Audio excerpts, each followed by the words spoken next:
Film, literature, and art, the fascination and continuation for people to feel compelled to construct deities, creatures, beasts, and metaphoric forms has existed since time began.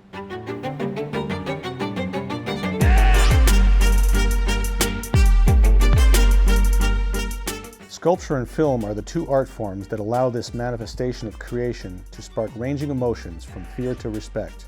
Miro often took walks, whether on a beach or in the woods, to collect objects he would bring back to the studio. Studying their shapes and qualities, he embarked in the 1960s on a series of sculptures where he assembled these objects into head-like forms. What did he determine to do next? He decided they should be cast in bronze, a very permanent and solid form, a very expensive and labor-intensive process. He also wanted his bronze heads to bear no sign of being metal, creating complex patinas that speak of a work left in nature for many centuries, taking on a camouflage patina of nature itself. It feels like an artifact that was found somewhere. It feels like it has a rich history to it. Let's travel. From Spain, where Miro created these deities comparable to the Easter Island Moai sculptures, to England.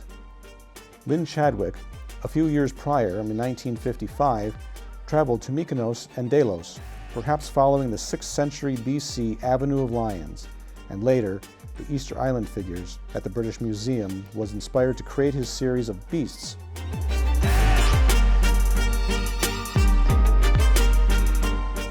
Let us travel again to a different country and forward in time. The beasts and deities of the past are giving way to a type of abstraction which speaks to ascendance and optimism wrapped in a more organic form that subconsciously elevate us. The French-Swiss sculptor Antione Poncet closely aligns with ARP's approach to non-objective abstraction and its incredible power to speak to us. Fugue anime references music that takes on 1 to 2 themes and repeats them, interweaving them, animated in upward lyrical movement to the heavens.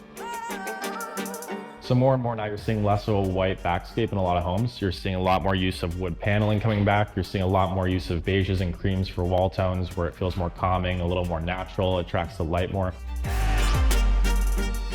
Let's travel further to a Japanese sculptor of similar date embracing Buddhist philosophies in his Stairway to the Void series.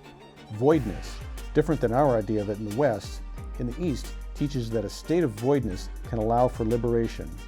That by arriving at a place where we empty out confusions and the stuff of everyday life, we can unburden and move to lightness. Now to America. Paul Manship's Antione was conceived in 1923, earlier than the other sculptures we just discussed, and is one of Manship's most dramatic compositions. As in his famous Dancer and Gazelles, he has 3 forms, all in motion, challenging the conventional boundaries of composition, as he chose to have neither of the hounds have a paw on the ground. The sculpture has a strong diagonal thrust forward and upward.